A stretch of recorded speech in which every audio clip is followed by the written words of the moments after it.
Puji Tuhan Bapak Ibu Saudara terkasih dalam Tuhan Yesus Kristus. Kita bersyukur saat pagi hari ini saya percaya setiap kita pasti ditolong dan disertai Tuhan. Amin. Baik, renungan firman Tuhan saat ini kita akan melihat dalam Injil Lukas pasal 24. Kita membaca ayat 46 sampai ayat yang ke-48. Firman Tuhan berkata demikian. Katanya kepada mereka, ada tertulis demikian, Mesias harus menderita dan bangkit dari antara orang mati pada hari yang ketiga. Dan lagi dalam namanya berita tentang pertobatan dan pengampunan dosa harus disampaikan kepada segala bangsa mulai dari Yerusalem. Ayat 48, kamu adalah saksi dari semuanya ini. Puji Tuhan Bapak Ibu. Tema firman Tuhan pada pagi hari ini, kamu adalah saksi. Perkataan Yesus disampaikan kepada murid-murid pada waktu Yesus menampakkan diri kepada murid-murid. Kita tahu peristiwa ini bagaimana sebelum Yesus naik ke sorga. Yesus selama 40 hari harus menampakkan diri kepada murid-murid. Ada hal yang harus disampaikan kepada murid-murid. Dan dengan tegas di sini bagaimana Yesus mengatakan ayat 48. Kamu adalah saksi dari semuanya ini. Saksi dari apa Bapak Ibu? Saksi dari kebangkitan Yesus. Ini yang ingin disampaikan terlebih dahulu kepada murid-murid sebelum Yesus naik ke sorga. Dan kalau kita bicara tentang saksi, apa itu saksi? Saksi adalah orang yang melihat atau mengetahui sendiri satu kejadian atau peristiwa.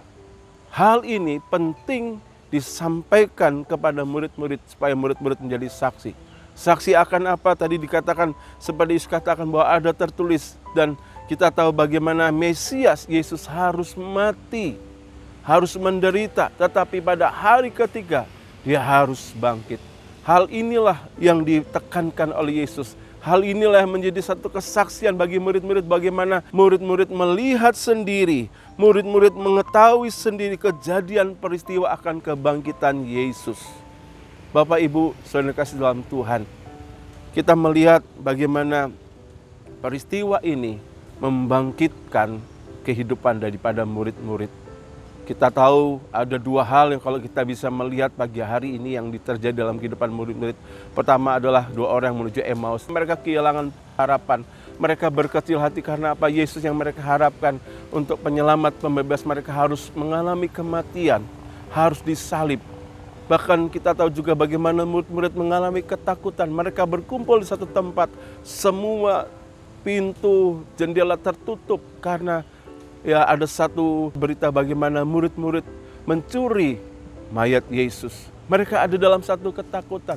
Tetapi disinilah kita bersyukur, Yesus harus menampakkan diri kepada murid-murid supaya mereka menjadi saksi bahwa benar-benar Yesus sudah bangkit. Kisah Rasul 1 ayat 3 di situ juga dikatakan kepada mereka ia menunjukkan dirinya setelah penderitaannya selesai. Dan dengan banyak tanda ia membuktikan bahwa ia hidup.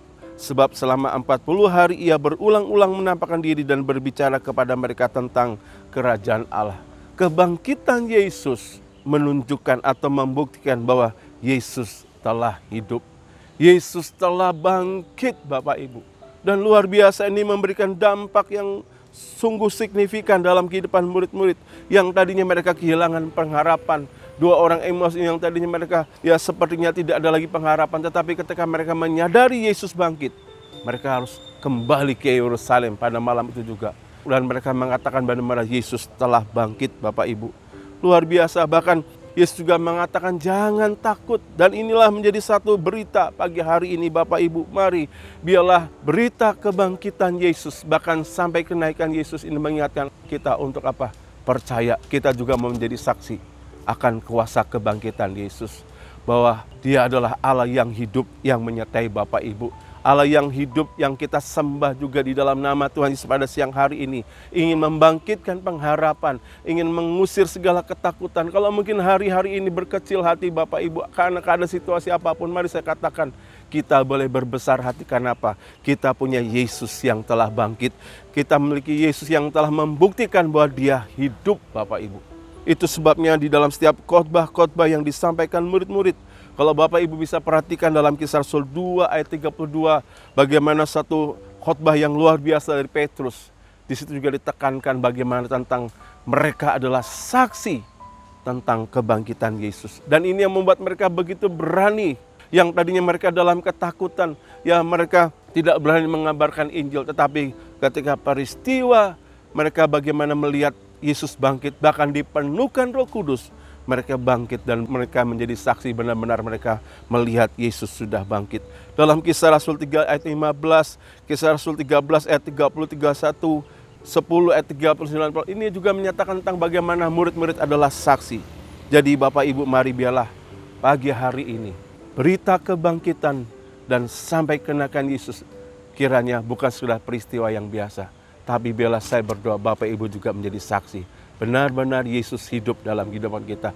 Yesus hidup dalam rumah tanggamu, dalam pekerjaanmu, dalam keadaan sakit apapun yang sedang kau alami. Dan saya percaya pagi hari ini, mari kita mau berbesar hati di dalam Tuhan, bahwa Dia bangkit sebab Dia hidup, ada hari esok. Apapun yang kita hadapi, saya percaya kuasa kebangkitan itu masih berlaku. Kuasanya masih terjadi sampai hari ini. Karena apa? Yesus tidak pernah berubah dulu, sekarang bahkan sampai selama-lamanya. Dia Allah yang hidup buat kita semua. Amin. Mari kita berdoa.